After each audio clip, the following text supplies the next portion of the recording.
এই যে এইসব কারণেই আমার শাশুড়ি হচ্ছে আর 2 লাখ টাকা আমারে দিয়ে দিছিল। আমিও নর্থ সাউথে ভর্তি হয়ে যেতে পারি জামাইয়ের মাথাটা পটাইয়া। তারপর আমি তোদেরকে ভিক্ষা দিচ্ছি, বলছিলাম না লাজ লজ্জা থাকলে আমার আর কোনো চ্যালেঞ্জ দিতে আসবি না আজকের পর থেকে। আর সাথে জামাইয়ের লাইফটা আর নষ্ট করিস না। আর তুই নিজেই তো আজকে স্বীকার করছস যে তুই আমার কাছে হার মানছস। লবণ দিয়ে ওরে ওয়াশ করে গেলাম, সাবান দিও না, লবণ দিয়ে একটু ওয়াশ করে গেলাম। যদি লজ্জা থাকে আমার বিষয়ে আর কোনো কথার সামনের দিকে তুই বলবি। আমি জামাইয়ের জন্য যে কি করতে চাইতেছি সেটা তুই ভাবতেও পারতেছিস না। তোমার রাজা আছে তো তোমার কেন আমার নিয়ে বদনাম করতে হয়? মানে কুত্তায় ওরা কামড় দিছে, ও হইতেছে কুত্তারে কামড় দিবে। আসসালামু আলাইকুম everyone, welcome back to my another new blog. তো গাইস, বড় সতীনকে আমি বারবারই না করছিলাম যে তুই আমার পিছনে দয়া করে লাগিস না, লাগলে কিন্তু কোনো সময় তুই আমার সাথে বাইরে উঠবি না। মানে তুই হারবি এটা তুই নিশ্চিত। শুধু কতদিন হচ্ছে ছাগলের 3 নম্বর বাচ্চার মতো লাফাইতে পারবি, হুদা হুদা লাফাইতে পারবি, কিন্তু কোনো কাজের কাজ তোর কিচ্ছু হবে না। শুধু শুধু এরকম করিস না, সংসারে অশান্তি করিস না, সবার কাছে মাথা নত কর, মাফ চা, চেয়ে হচ্ছে সব কিছু মিলমিশ করে নে। কিন্তু না, ও সেটা করলো না। মানে ওরা যেটাই করতে বলি পরের দিন আইসে ও যুক্তি দেয় কি যে আমি যাইতে চাই, আমার জামাই যাইতে দেন। ওরা নাকি শুধু জামাই আটকে রাখে, জামাই আটকে রাখে। তো তুই যে 7 মাস আগে বাবার বাড়িতে চলে গেলি, 7 মাস ধরে বাবার বাড়িতে রয়ে গেলি, জামাই কি তোরে বলছিল যে বড় বউ তুমি 7 মাস ধরে পড়ে থাকো তোমার বাবার বাড়িতে? তখন তো জামাই আসতে বলছিল, আসে নাই কেন? এখন একদম জামাইয়ের প্রতি তার ভালোবাসা উতলে পড়ে, জামাই যেইটা বলে সেইটা একদম পাই টু পাই শুনে জামাইকে বলছিল বাবার বাড়িতে গিয়ে থাকো তুমি।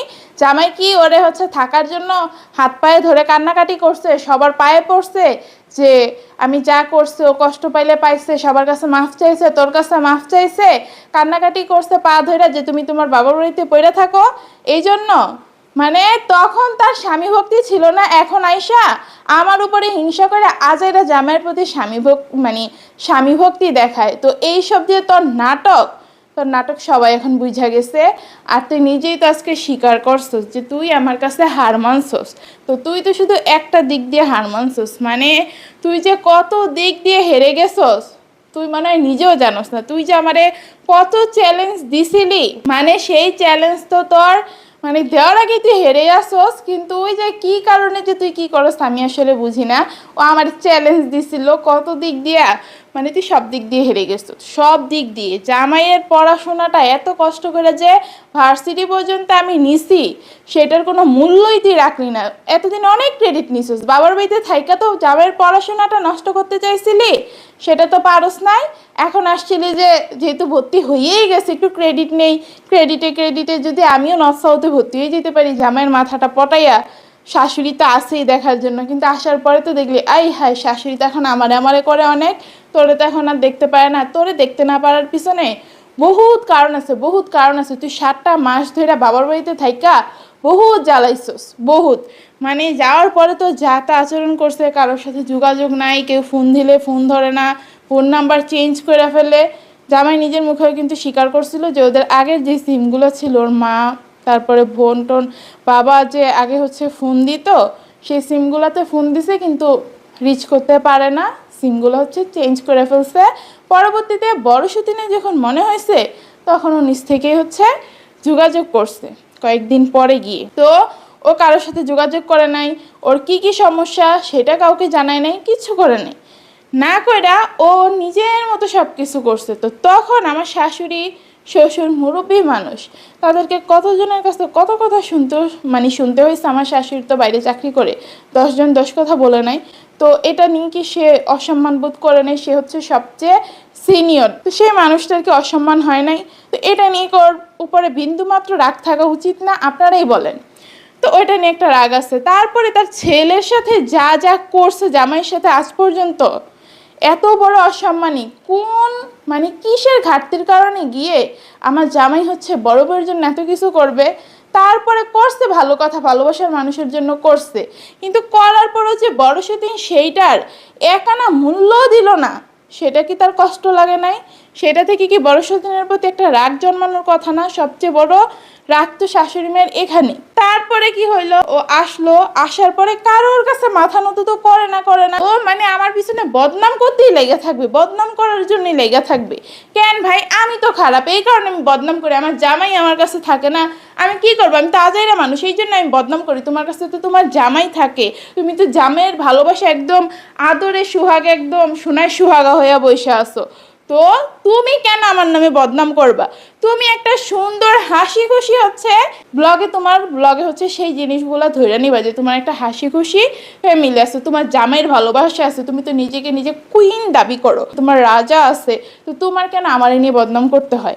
আবার নিজের মুখে বড় বড় কথা বলো গাইস, যে কি জানি আমি ওর নামে বদনাম করবো, আমার নামে বদনাম করে আমি ওর নামে বদনাম করবো, মানে কুত্তায় ওরা কামড় দিছে, ও হইতেছে কুত্তারে কামড় দিবে, ওর বিষয়টা হচ্ছে এমন। আর তুমি আমার সাথে যেগুলো করছো আমি সেগুলাই বলি, তো সেইগুলো যদি তোমার বদনাম করা হয় তো বুঝো তুমি মানুষটা কোন লেভেলের খারাপ। আমি আর এটা নিয়ে বিস্তারিত বলতে চাই না। তো যাই হোক, জামাইরে কষ্ট করে হচ্ছে আমি ভার্সিটি পর্যন্ত নিলাম, আমি শাশুড়ি মা এতদিন ধরে অনেক চেষ্টা করছি কিন্তু পারি নাই, শেষ পর্যন্ত ওই জিনিসটা নষ্ট করেই দিল। চাইছিল জামাইয়ের পড়াশোনা নষ্ট করতে, জামাইয়ের পড়াশোনা নষ্ট করে দিল। কালকে পরীক্ষাটা এসে দিতে পারেনি, মানে বাড়ি থেকে দেরি করে বাইর হয়েছে। ও বলছে না যে জামাই হচ্ছে সময় নিয়ে নাকি বের হয়েছে, তা আমি আপনাদেরকে বলি আমি কিন্তু সব কিছুর খেয়াল রাখি, যেহেতু ভার্সিটিতে আমি আমার নিজের টাকা দিয়ে হচ্ছে যেভাবেই হোক জোগাড় যত্ন করে শাশুড়ি আমি মিলে জামাই নিয়ে ভার্সিটিতে ভর্তি করাইছি। আমাদের যেহেতু একটা স্বপ্ন ছিল, তা আমি সব কিছুরই কিন্তু খোঁজ খবর রাখতাম। সারাদিন ঘরে থাকি যাই করি না কেন, যে তার কোন দিন মানে ক্লাস কয়টায় ক্লাস, সে কখন বের হইতেছে, এই সময়ের মধ্যে ঠিকভাবে পৌঁছাতে পারবে কি না, সব কিছুর খবরই আমি রাখতাম। তো তার 2টা ক্লাস হচ্ছে, মানে 2 দিনের ক্লাস হচ্ছে সকাল 8টায়, আর হচ্ছে বাকি 2 দিনের ক্লাস হচ্ছে 9টা 40-এ। তো যেই দিন হচ্ছে 8টার ক্লাস থাকে 9টা 40-এটা তো মনে করেন যে চলে যাওয়া যায় 7টা সাড়ে 7টার দিকে বের হইলি। যেদিন 8টায় ক্লাস থাকে সেই দিন মিনিমাম কয়টা বাজে জামাই বের হওয়ার কথা বলেন তো? 6টা বাজে, 2 ঘন্টা তো লাগেই, মানে রাস্তাঘাটের কথা তো বলা যায় না। তো সেই মানুষ বের হয় 7টা বাজে ঘর থেকে। তো এই নারায়ণগঞ্জ থেকে নর্থ সাউথ ইউনিভার্সিটি মানে বসুন্ধরায় কি 1 ঘন্টায় কখনো যাওয়া সম্ভব? আর পরীক্ষার সময় অন্যান্য টাইমে চলে যায়, যে ওইটা ক্লাস চলে, ক্লাসের মাঝখানে গেলেও কিছু হয় না, ভার্সিটির ক্লাস। পরীক্ষার সময় তো হাতের সময়টা রেখা বের হতে হয়, মানে ওর কারণে জামাই একদম কাটায় সময় রেখা বের হয়, আবার দেরি করেও বাইর হয় শুধুমাত্র ওর কারণে। বুঝেন না, একদিন হচ্ছে কি একটু আদা চাইতে গেছে, শাশুড়ি মা তোর প্রতি রাগ দেখাবেই। শাশুড়ি মা কয়দিন আগে আমার সাথে রাগ দেখায় নাই, এই কারণে কি আমি শাশুড়ি মায়ের সাথে বেয়াদবি করছিলাম? আমি সে যেটা বলছে সেটা মেনে নিছি, পরবর্তীতে তাকে সুন্দরভাবে বুঝাইছি যে আম্মু এরকম কাহিনী হয়েছে। তো শাশুড়ি মা এখন আমার আবার আদর করতেছে না, মানে বড় সতীন এই কাজটা করলে বড় সতীন কি শাশুড়ির আদর পাইতো না? তো করে নাও, না করলে কেমনে পাবে আদর? ওর একটা কথা বলছে, ও একদম মুখটা ফুলাইয়া গাটটা তেড়া করে চলে আসলো, তাইলে কেমনে ভালোবাসা পাবে? আইসেই কি করলো, শাশুড়িমা বলছে যে দোকানে আদা নাই, ওরে কেমনে আদা দিবে বলেন তো?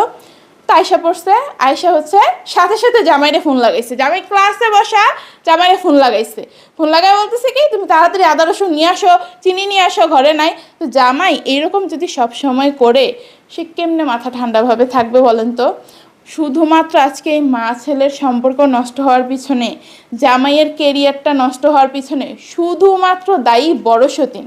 ও হাতে ধরে সবার সব কিছু নষ্ট করতেছে। ও কি মানে ভবিষ্যৎ নিয়ে ওর কোনো চিন্তা ভাবনা নাই, যে ভবিষ্যতে আমার দিন কেমনে যাবে? আমি নাইলে বর্তমানে এই ঝামেলাগুলো লাগাইয়া নিজে নিজে অনেক মজা নিতেছি, কিন্তু ভবিষ্যৎ আমার কি, আমার সন্তানের ভবিষ্যৎ কি, এইসব নিয়ে ওর কোনো চিন্তা নেই। আসলে একটা কথা আজকে বলতে বাধ্য, ওর চিন্তা ভাবনা এখন হচ্ছে হাই ক্লাসে যায় নাই। ও বলে আমি নাকি হাই ক্লাসে এখনো যাইতে পারি নাই, ওর চিন্তা ভাবনা এখনো পর্যন্ত হাই ক্লাসে যায় নাই, যার কারণে ওই বর্তমান নিয়ে পড়ে আছে, মানুষের সাথে ঝগড়া গুতাগুতি এই ওই নিয়ে ও মজা পাইতেছে। তো যাই হোক, ও হেরে গেছে। তারপরে ও আমার একটার পর একটা শুধু চ্যালেঞ্জ দিয়েই গেছে। ফেসবুক পেজটা তো আমার কাছ থেকে কেড়ে নিছে বড় সতীন, যে এটা নাকি ওর ফেসবুক পেজ, ওর ফেস ভ্যালু, ওর জামাইয়ের ফেস ভ্যালু, এই কারণে নাকি এত ফলোয়ার্স হয়েছে, ওদের কারণে নাকি এত ফলোয়ার্স, আমার নাকি এই পেজে কোনো দামই নাই। তারপরে আমি হচ্ছে নতুন একটা পেজ খুললাম, আমার চ্যালেঞ্জ দিছে যে আমার নতুন পেজে নাকি কোনো ফলোয়ার্সই হবে না, আমার নাকি কেউ পছন্দই করে না। অথচ দেখেন আমার মাত্র 10টা ভিডিও দিয়ে 10,000 ফলোয়ার্স হয়ে গেছে, 9,000 প্লাস ফলোয়ার্স আছে। তো আজকের মধ্যে 10,000 আমার হয়ে যাবে। আর আমি হচ্ছে পেজটা খুলছি আজকে হবে 5-6 দিন বা 1 সপ্তাহ হইতে পারে। আমার 10,000 ফলোয়ার্স হয়ে গেছে। মানে আমার না বলে কেউ পছন্দ করে না, আমার না বলে কোনো ফেস ভ্যালু নাই। তাহলে কেমনে 1 সপ্তাহের মধ্যে, 1 সপ্তাহ এখনো হয় নাই, 10,000 ফলোয়ার্স কেমনে হয়েছে? আর ওদের পেজটার দিকে একটু তাকান, মানে ওই যে 70,000-এ ছিল, 70,000-এই পড়ে আছে। আর বাকি যেগুলো দেখতেছেন না, সবগুলো হচ্ছে আমার দয়ায়। আমি বলছি আমি 1 সপ্তাহ ভিডিও দিব, যেহেতু 1 সপ্তাহ আমার ওরা সময় দিছে, তো বাকি যেটা আগাইছে সম্পূর্ণটা আমার ভিডিও দিই। ওদের কোনো ভিডিও খুঁজে পাবেন, একটু পেজটা ঘাইতে আসেন যে ওর জামাইয়ের আর ওর কয়টা ভিডিও আছে এই পেজে, যে ওদের জন্য 70,000 মানুষ হচ্ছে এই পেজটা ফলো করে দিবে। সমস্ত ক্রেডিট হচ্ছে আমার। তারপর আমি তোদেরকে ভিক্ষা দিচ্ছি বলছিলাম না, লাজ লজ্জা থাকলে আমার আর কোনো চ্যালেঞ্জ দিতে আসবি না আজকের পর থেকে। সব জিনিসে তো পাইছিস একটা চ্যালেঞ্জ, তো চ্যালেঞ্জের কথা যেটা আসলো, তোরে আজকে আবার লাস্ট টাইম আরেকটা চ্যালেঞ্জ আমি দিয়ে গেলাম। জামাইয়ের ভালোবাসা নিয়ে তোর অনেক গর্ব না? আমি জামাইয়ের ভালোবাসা পাই না এটা নিয়ে আমার সবসময় ছোট করার জন্য উঠা পড়া লাগোস না। তো আজকে তোরে আমি চ্যালেঞ্জ দিলাম, জামাইয়ের ভালোবাসা আমি কিভাবে যে জয় করি, মানে সেটা শুধু তুই দেখবি। আমি জামাইয়ের জন্য যে কি করতে চাইতেছি সেটা তুই ভাবতেও পারতেছিস না। তুই ভাবতেও পারতেছিস না জামাই যে মানে আমারে কতটা ভালোবাসবে। আমি বলছিলাম না তুই এমনভাবে মাটির সাথে মিশবি, তুই যে আমার পিছনে লাগছস, এমনভাবে মাটির সাথে মিশবি যে মানে তুই হাউমা করে শুধু কাঁদবি। তুই দয়া করে আমার পিছনে লাগিস না, তুই আমার সাথে পারবি না। কিন্তু তোর মন চাইছে তুই লাগছস, তোর কয়টা অডিয়েন্সের মুখের জুড়ে, অডিয়েন্স তোরে দেখতেছে না এখন। মানে গাইস কি আর বলবো, আমি ওরে নিয়ে অডিয়েন্সের আশা করে, ঘরের মানুষ বাদ দিয়া অডিয়েন্সের আশা করে আমি ওর জন্য যেই পরিমাণের স্যাক্রিফাইস করছি, ওর যদি লজ্জা থাকতো আমার নিয়ে একটা কথাও বলতো না, সংসারে তো গ্যাঞ্জামও করতো না। যা করছি সবই মেনে নিতাম। তারপরেও বলছে আমি নাকি এতদিন জিনের রুগী ছিলাম, এখন হচ্ছে আমি ওসিডি রুগী হয়ে গেছি। আমি নাকি ঘর দুয়ার হচ্ছে এমনভাবে দেখাই যে ও নাকি কোন আবর্জনায় না ফেলে রাখছে, এইভাবে সেভাবে দেখাই। আচ্ছা ভালো কথা, তুমি বাচ্চাদেরকে নিয়ে খেলনাপাতি গুছাইতে পারো না। ও আগের দিন হচ্ছে ভিডিও করে গেছে, পরের দিন আইসা দুপুরবেলা আমি দেখছি যে ঘরটা এলোমেলো হয়ে আছে, ঘরটা নোংরা হয়ে আছে। তুই না বলে রাত্রেবেলা বাচ্চাদেরকে ঘুম পাড়ে তারপরে সব কিছু গুছাস, তাইলে আমি পরের দিন দুপুরে গিয়া কেমনে পাই ঘরটা এলোমেলো? ও তো হচ্ছে জামাই তো ক্লাস করে আসে, তারপরে একটু রেস্ট নেয়, তারপরে হচ্ছে বাচ্চা কাচ্চা নিয়ে খেলাধুলা করতে বসে। তো সময়টা আপনারা একটু আন্দাজ করেন, ও নাকি বাচ্চাদেরকে ঘুম পাড়ায় সব করে ফেলে। ভালো কথা, সেটা আমি মাইনা নিলাম, গোছানোর সময় পাস নেই বাচ্চা কাচ্চা নিয়ে। তারপরে এই ফার্নিচারগুলোর মধ্যে কি পরিমাণে ধুলা জমা ছিল গাইস, আমি আপনাদেরকে দেখাই নাই। ফার্নিচারে কি বাচ্চারা ধুলা ফলাই দিয়ে গেছে বাইরের থেকে আইনা? হ্যাঁ, কয়দিন ধরে যে ফার্নিচার মুছানো নিজেও মনে হয় জানে না। মানে আমি শুধু ওরে দেখছি চুপ করে যে ও কি কি করে, তারপরে বলে আমি নাকি আলগা ময়লা ফলে আসছি রান্নার ওইখানে। রান্না করস তুই ওইখানে, তুই সারাদিন ওই জায়গায় পড়ে থাকস, আমি কখন গিয়ে ওই জায়গায় ময়লা ফালাবো? আর ওইগুলো তো কয়েকদিনের হচ্ছে ময়লা কালো কালো হয়ে গেছে। তো ওরে মানে গাইস কি বলবো, ওরে নিয়ে যা বলবো তাই না কম লাগে, যা বলবো তাই কম লাগে। জামাইয়ের নাকি সেবা যত্ন করছো, তোর জামাইরে তুই ভিডিও করা থেকে আটকাইছস, তুই কেন ভিডিও করতে বসছস? হ্যাঁ, তুই কেন ভিডিও করতে বসছস আমি তো সেটা বুঝলাম না। জামাইরে সে ভিডিও করতে আটকায় অনেক মহান কষ্ট করে ফেলছে, তারপরে ওর এই সংসারে খুবই কষ্ট হচ্ছে। আব্দুর রহমান খাবার দাবার পাইতেছে না ঠিক মতো, ওর অনেক কষ্ট হয়ে যেতেছে। মানে আমার মেয়েটা কি খুব ভালো খাবার দাবার খেয়ে আছে? আমার মেয়েটার কষ্ট হইতেছে না? আর গাইস আপনারা কিন্তু সবাই জানেন যে ছেলে বাচ্চাদের থেকে মেয়ে বাচ্চাদের মাশাআল্লাহ গ্রোথ একটু তাড়াতাড়ি হয়। যাই হোক, বাচ্চা কাচ্চার বিষয়ে বেশি বিশ্লেষণ করব না। তো মেয়ে মানুষের গ্রোথ যেহেতু একটু তাড়াতাড়ি হয়, ওদের খাবার দাবারটাও কিন্তু ওই রকম পুষ্টিকরই লাগে। না হলে কি হয়, বড় হওয়ার সাথে সাথে ওদের অনেক সমস্যা দেখা দেয়। তার উপর জেনেটিক্সের একটা বিষয় আছে। আমার যেহেতু একটু মানে বেশিরভাগ সময় আমি সমস্যার মধ্যে থাকি, দেখা যাবে যে আমাতুরের মধ্যে এগুলো চলে যেতে পারে, কারণ আমাতুর তো আমার মতো, মানে এমন কিছু বাদ নাই, এমন কোনো অভ্যাস বাদ নাই যে আমাতুর আমার মতো পায় নাই। তো রোগের ক্ষেত্র কিছুটা পাইলেও পাইয়া যেতে পারে। তো আমাতুরের পুষ্টিটা এক্ষেত্রে কী পরিমাণে মানে প্রয়োজন, ও ঠিকভাবে বাবারে পাইতেছে না, বাবার ভালোবাসা পাইতেছে না। তারপরে কয়েকদিন পরে পরে সংসারে এমন গ্যাঞ্জাম। এর আগেও শাশুড়ি মা সংসারে অনেক অশান্তি করছে, সংসার আলাদা করে দিচ্ছে। তখন আমার মেয়েটার কত সমস্যা হয়েছে, ঠিকভাবে খাওয়া দাওয়া করতে পারে নাই, কিছু করতে পারে নাই। আমার মেয়েটার কী পরিমাণের পুষ্টির ঘাটতি হইতেছে আর কী পরিমাণের কষ্ট আমার মেয়েটা ভোগ করতেছে। তারপরে তো আমি এসে তোমার মতো কান্নাকাটি শুরু করে দেই নাই মানুষের সামনে। তুমি যে আমার পিছে লাগো ভাই, মানে তোমার কথাই আমি বুঝি না। যাই হোক গাইস, আর বলছিলেন না যে শাশুড়ি মা বাইক কিনে দেয় নাই, আমি নাকি শাশুড়ি মার থেকে পটাইয়া 2 লাখ টাকা নিয়ে নিছি যাতে সাকিবকে বাইক কিনে দিতে না পারে।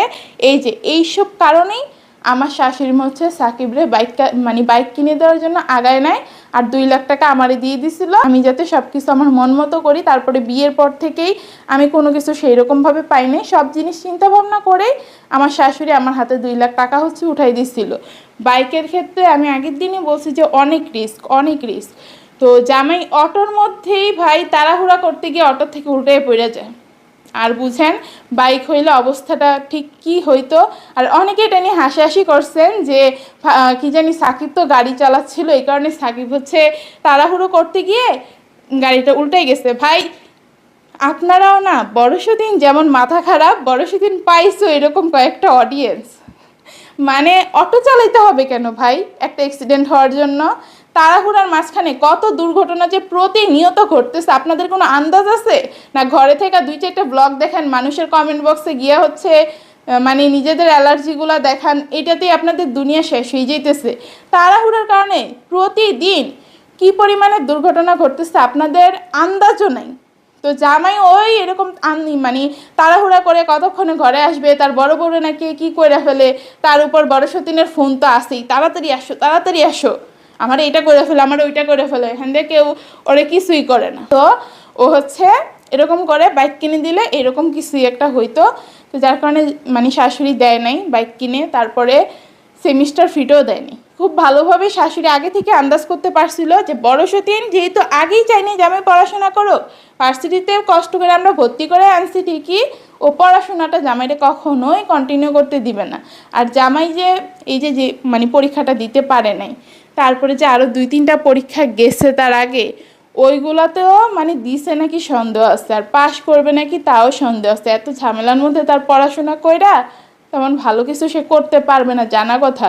তো সবগুলা মানে নর্থ সাউথ ইউনিভার্সিটি এমন একটা পরীক্ষায় আপনি ফেল করছেন, ওই কোর্সটার মধ্যে আবার মনে হয় রিটেক দিতে গেলে 24,000 না কত হাজার টাকা লাগে, সেটা আমি ঠিকভাবে বলতে পারি না টাকার পরিমাণটা। মানে 1 লাখ টাকা দিতে হিমশিম খেয়ে গেছে, বাকি টাকাগুলো কিভাবে দিবে আপনারা চিন্তা করেন তো।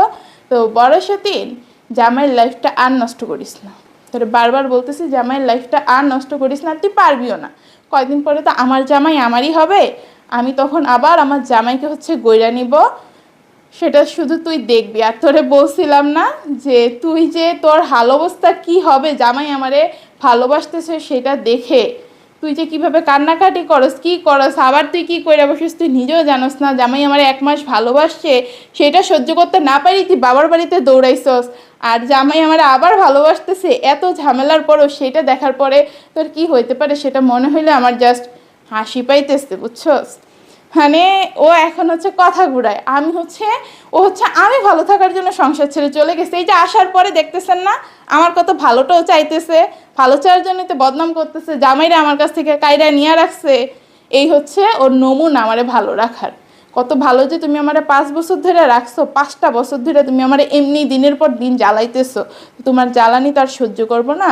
তো আজকে একটু লবণ ছাড়া মানে সরি লবণ দিয়ে ওরে ওয়াশ করে গেলাম, সাবান দিও না, লবণ দিয়ে একটু ওয়াশ করে গেলাম। যদি লজ্জা থাকে আমার বিষয়ে আর কোনো কথা সামনের দিকে তুই বলবি না। আর চ্যালেঞ্জ দেওয়া তো অনেক দূরের বিষয়, তোর অডিয়েন্স নিয়ে তোর অনেক মানে গর্বিত বোধ করস না, তুই তোর অডিয়েন্স নিয়েই থাক।